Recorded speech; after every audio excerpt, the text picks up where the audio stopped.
What do you do if your soulmate is on national TV? Wait until he comes out. Curtis, if you listen to this, come so we can get married. Hurry up.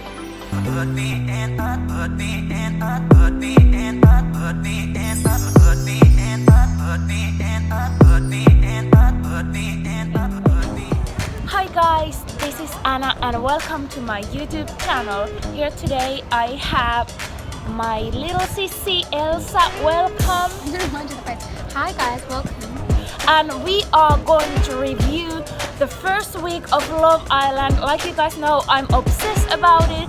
So we just go through a few little things throughout the week, what happened, and please don't forget to subscribe, follow my channel, and comment down below what do you think about these things. So how are you excited about Love Island? I don't know, I think it's hard because I think everyone always thinks, can the next year topic, are we going to see more diversity, are we going to see like people take better care of mental health, is that going to be more of an issue? So I think, you know, you've got to give it time, it's only been a week, so yeah, I'm excited to see how it continues. My first impressions stayed quite like the same throughout this week, but there were few expectations. Like last year I had totally wrong first impression, so this year I think I nailed it, but there was a couple of surprises. Michael, on his introductions he seemed really cocky and arrogant, as well Sheriff, but on the villa actually they seem quite nice. Not romantically my type, but they seem like cool, like dudes nice boys to be friends with, yeah, 100%. To be friends with, exactly. And then Amber's opinion didn't change at all. To be honest, I think there is different to be honest than rude, and I don't know, I still, maybe I grew into like her when she was like, I'm not going to be a second best option. But still, yeah, I think it's difficult. I think because you've never met someone personally, you don't want to comment on them because everyone could be different. And actually, at the end of the day, we don't see the 24 hours. We don't know how they're edited. She might be edited to play that mean, typical girl character. But at the same time, they also don't control what comes out of your mouth. And there's a way to say things. And like how she spoke to the other contestant, I think was quite mean. Other person that didn't change my opinion at all is Anton, especially when there came lots of like a little bit racist things out about he doing blackface and stuff like that. I just no, like you're not going to, you know, yeah, 100%. fool me. I think the fact that ITV have allowed him to continue being on a show after blackface, I don't know, I find that extremely shocking. I think in today's climate with people getting so racially abused and like there being an increase in accidents and xenophobia in the UK, the fact that you would allow someone who's done that to stay on the show, I don't know, I'm a little bit surprised. At the same time, you can't judge a book by its cover. We could let him explain himself and give him a chance to say sorry, but ultimately I think he knows it's not the right thing to do. But it has been up there for years, so he would have a chance. Like I don't think it would require a TV show for you to do action. For me, if he apologized, okay, it's better than nothing, but it would be just to, okay, calm down people, like, you know what I mean? Yeah, it wouldn't come from a genuine place. It's more like, oh, I'm apologizing just to apologize because I've been caught out kind of behavior, as opposed to taking it down. Because you're right, if he had a year prior to going on the show, he should have changed it then. Yeah, exactly. And other juicy thing was this Lucie, Tommy, Joey thing. Joey's behavior after, like, it was so funny because when Joey and Lucie got together first date, whole UK were like, oh my god, they're new Jack and Danny. Then when Tommy picked Lucie, the whole nation was like, oh my god, Lucie and Joey back together. But then it clicked in Joey's head, he went a little bit too like angry, full on, and some people might think that he a little bit lost it. So what is your opinion about that? Is it okay to be jealous after 2 days? Okay, for them it's more intense, but still, I don't know, I think it's hard to say because if you really feel like you connect with the person, no one can tell you how you feel, your emotions. If you feel like, oh my goodness, this is the person for me, I never thought I'd meet someone like that, no one is in their place to tell you, oh, you're crazy, that's too much, it's too fun, because only you know your emotions. People fall in love at first sight, so I don't think it's too much. But I think in relationship, especially at the beginning, you need to a little bit also like reflect each other's feelings. So even if I love you, like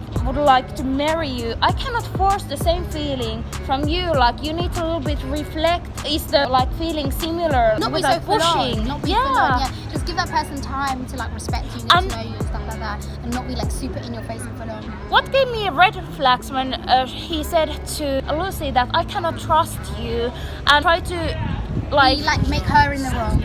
Make her in the exactly. So like if he would really care someone, every sentence he said started me. I feel this, I feel that.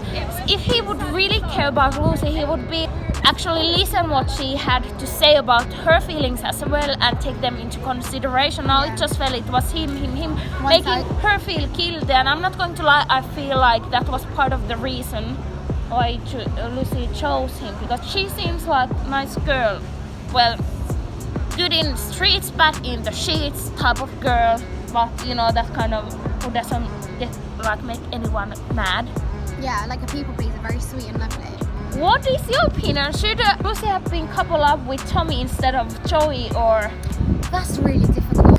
I think she also feels a certain pressure to go with someone who's not going to mug her off. She wants security as well as who else is going to be a good match for her. So I think ultimately she did someone who was going to be a good match for her, she liked, but I also felt like she felt a bit more security. So that's why she didn't pick Tommy. I agree completely that she has seen that people who are like Nathan and Cara, Kem and Amber, who are from the beginning, are more likely to win. But for me there was more like maybe more sexual attraction. I don't know sexual, but attraction towards like Tommy. Someone on Twitter showed this theory that she picked Joey because she knew Molly would pick Tommy, so she would still think in peace and have both guys in the villa instead of sending one of them home. Like, that's such wow, a good point. I didn't know that. Because then she can have time, because she can do what Megan did. 2 weeks later she decided, oh, I want to crack on with wares, I like wares. I think that for the first one day it was okay, but I feel like the whole week when like we are on day 4 and it's still Lucie deciding between 2 guys. What do you think? Like, I think Love Island have edited it that way. Everyone wants a love triangle. Everyone wants something juicy. Everyone wants someone to keep going. Everyone wants that typical like, oh, Amber and Kem broke up, got back together, became boyfriend and girl. Everyone wants that story. I think there is 12 people there, so they should be able to do more storylines than one though. Yeah, 100%. But I think sometimes a lot of the narrative can focus on a few main couples and everyone else is just a filler. So and then on the next week it's a new storyline. Yeah, I feel like it depends. It ebbs and flows. It's just like it gets boring once you know you have heard the same things and on and on. Kem said so well in his podcast. I think she became like a little bit comfortable of that situation because she was like, I will think, we'll let the time pass. Girl, you don't have time in that villa. Like there can come a plot twist like this. Like you don't have time forever. Like you need to move fast there.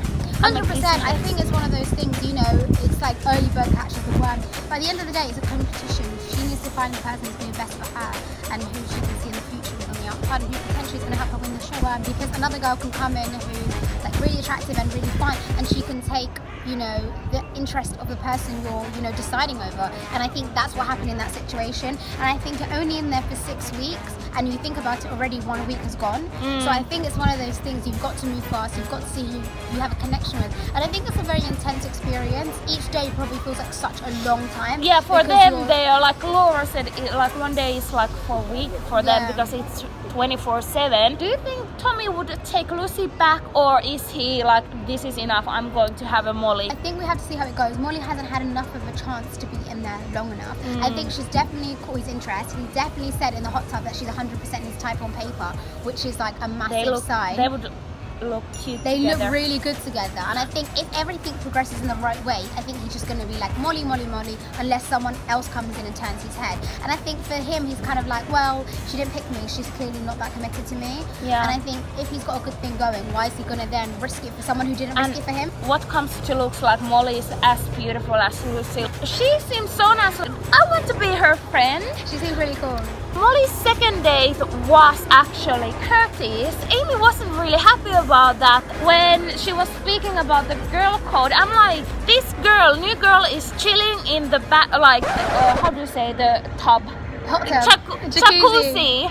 And getting message from producers to pick someone else. Like, what she was supposed to do, lurk around the bushes and be like, Amy, hello, can I take, like, I don't know. I think my issue with it as well is that at the end of the day, you guys are not friends, so she doesn't have any loyalties to you. There's no real girl code. And secondly, she only has seen up to a certain point. She wouldn't have seen how things had progressed between them two. So it wasn't like she was like, well, they're really solid, I'm going to be malicious and go in there. At the end of the day, if she has a better connection with him, then, and he picks her, it was never meant to be with him and Amy anyway. So I don't think she could be upset, you know? And she cannot be upset because the girl didn't even get a chance to talk to her. I think that it would be a different situation if they would have bring her to the house like first.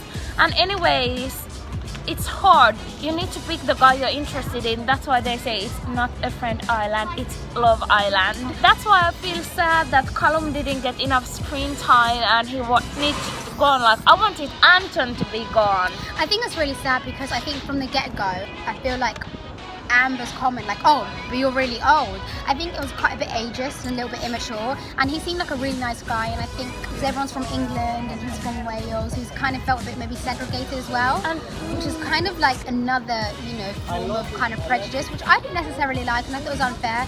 And it's hard, I know it's a show at the end of the day, but it's really upsetting, I think, especially for him, because he actually tried to get a sabbatical from work and he rejected his application.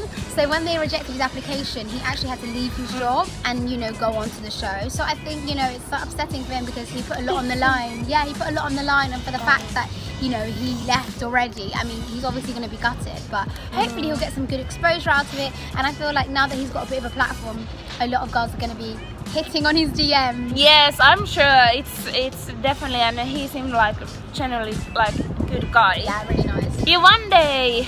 So I think with you one day, I think it's another issue of like not necessarily cultural appropriation, but lack of diversity. Where my Asian brothers and sisters, not just Oriental, like Southeast Asian, or, you know, I'm talking about Asian as well, Mongolian. Like, where are all the Asian people? You know, we don't have anyone from that. We don't have any really Native American people or Native people. What do you feel when people are comparing Rwanda to Samira? Is it because of the same skin color, or is it the people are automatically giving the same plotline in their heads to Yewande? I don't know. I think people are just comparing them because they're both women of colour who are on ITV show, and I think it's the fact that there's not many of them. Like, obviously you always have your mixed race or black men, but you never have like black women, and I think that was the first 2 years that you see actual women of colour, black women on the show. And the interesting thing is that there's always one black woman on the OG cast, but they never, when there come new people, they have never been like black girls. I think they tried to bring on season 2, they needed to choose, and one of them were black. I think that's the only time. I mean, technically, they didn't choose her. Kaz is obviously half Thai, and I think she's half No, but black. I mean like beach black. Beach what? Beach black. Oh, right. Accent. I don't Like- sorry. Oh my god. It was so weird because at the beginning, Yewande didn't seem to get at all airtime. And my impression that she was a little bit boring, but towards the end of the week, when they were kissing with Michael and we were able to see a different side of her, I was like, actually this girl is a little bit fun. I don't know if it's working out with Michael, but I hope that it will like give that factor that she will get some man. Like, I want to see her like on Hideaway, feeling good. Like, I don't know, everyone are just cheering for her. Yeah, I think it's nice to see her like doing a bit of representation. I think it's nice to have someone like her on the show because not only is she a woman of colour, but she's also from Ireland. We wouldn't expect that as well. Maybe someone from London. No, that's true. So I think it's really great she's done that, and I think there needs to be more diversity. There needs to be more inclusion, you know. And I think it's an important because people want to see people that they can resonate with and who, you know, resemble them. And I think that's very important to have on such a popular mainstream show. I think Amber doesn't get that when you speak to some other person, they always pick the contestants, so every one of the viewers will relate to those people. And when you talk someone, for example, I don't like Scottish accent, actually behind that person is big community of Scottish viewers who might be like Offended. So that's why it's so important how you put, and also like you cannot effect on the edit, but the more you make drastic comments like that, the more there is opportunity you to be portrayed in a really bad way. But you know who is so cute? Who? Curtis. Like I was between like Curtis and Tommy. Like Tommy, I feel like like my downstairs would say Tommy and upstairs would say Curtis.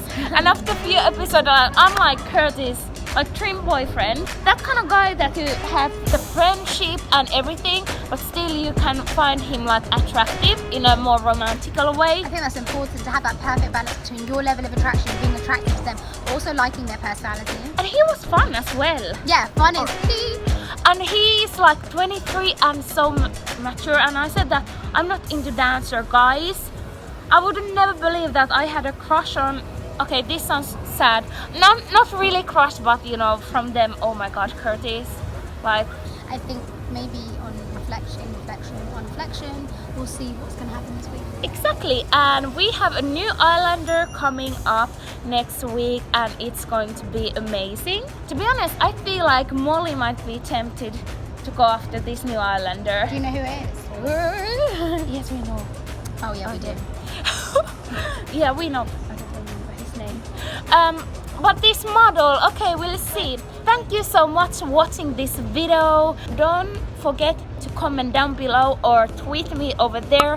What are your thoughts? Did you agree or disagree? Who is your favorite couple at the moment? And who is your favorite Islander, with who you would couple up with? Make sure that you go follow my little sissy Elsa. Go check also my blog here and my Instagram over here. Yes, we will see you on the next episode. Bye.